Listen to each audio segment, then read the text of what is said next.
બોટાદ જિલ્લાના ગઢડા શહેરમાં એક કરિયાણાની દુકાનમાં બે શખ્સો વસ્તુ લેવાના બહાને ઘૂસ્યા અને દુકાનદારની નજર ચૂકવીને તેના પાકીટની ચોરી કરી ફરાર થઈ ગયા હતા।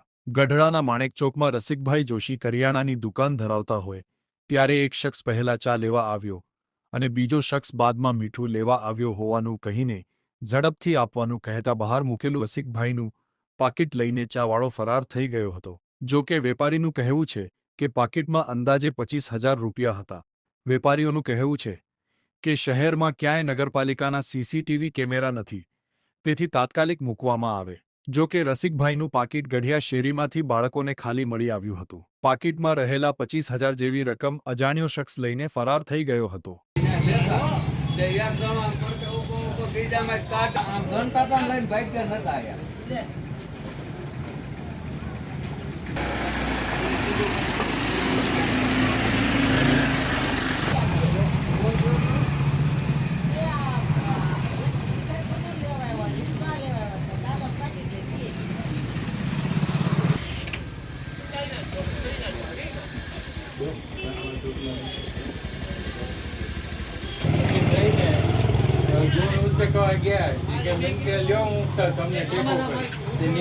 પૈસા પીડ્યા હતા ને મને નાખી બોલા પછી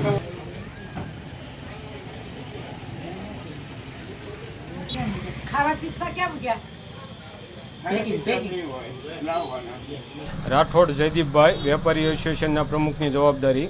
હા, એ મને જાણવા જોગ 12:30 વાગે આજુબાજુ આર.કે. જોશી નામની દુકાન ધરાવે છે કે દાદા દુકાન ચલાવે છે માણેક ચોક મેન બજારમાં।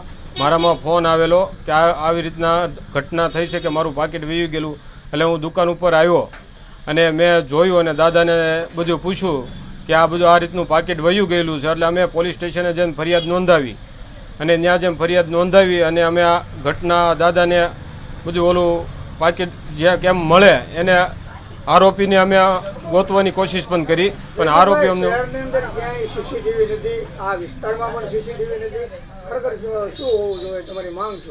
અમારી વેપારી મંડળ કે એસોસિએશનની એવી માંગ છે કે ગઢડા શહેરમાં સીસીટીવી ક્યાંય નથી। બીજા આજુબાજુ વિસ્તારમાં આપણે જોઈએ નાના ગામડામાં કે બધા ઢસા જેવા ગામમાં સીસીટીવી કેમેરા લાગી ગયેલા છે, પણ ગઢડા એક મોટો તાલુકો છે તોય પણ આ સીસીટીવી નથી। એટલે અમે ગઢડા નગરપાલિકાને વિનંતી કરવામાં આવે છે વેપારી એસોસિએશન દ્વારા કે જેમ બને એમ જલ્દી સીસીટીવી ફિટ થાય અને વેપારીઓને સેફ રહે એવી અમારી માંગણી છે। હા, મારું પાકીટ ગયો છે બપોરના સમયે। આમ પેલા એક જણો આવ્યો એટલે એને ચા માગી, ચા મેં એને આપી અને એટલે મને 500 રૂપિયાની નોટ આપી। એટલે મેં કીધું છૂટા આપો ને તો છૂટા નથી, એટલે મેં પાકીટ બહાર કાઢીને એને છૂટા આપ્યા। ત્યાં તરત જ બીજો આવ્યો મને મીઠાની થેલી આપો કે મારે ઉતાવળ છે। મેં કીધું ખમને કીધું તો નહીં મારે ઉતાવળ છે, એટલે હું મીઠાની થેલી અંદર લેવાઈ ગયો, પાકીટ એમને બહાર રહી ગયેલું। તો એટલે ચા વાળો પાકીટ લઈને વહી ગયો। તમને ક્યારે ખબર પડી? તરત જ બહાર આવ્યો એટલે તરત ખબર।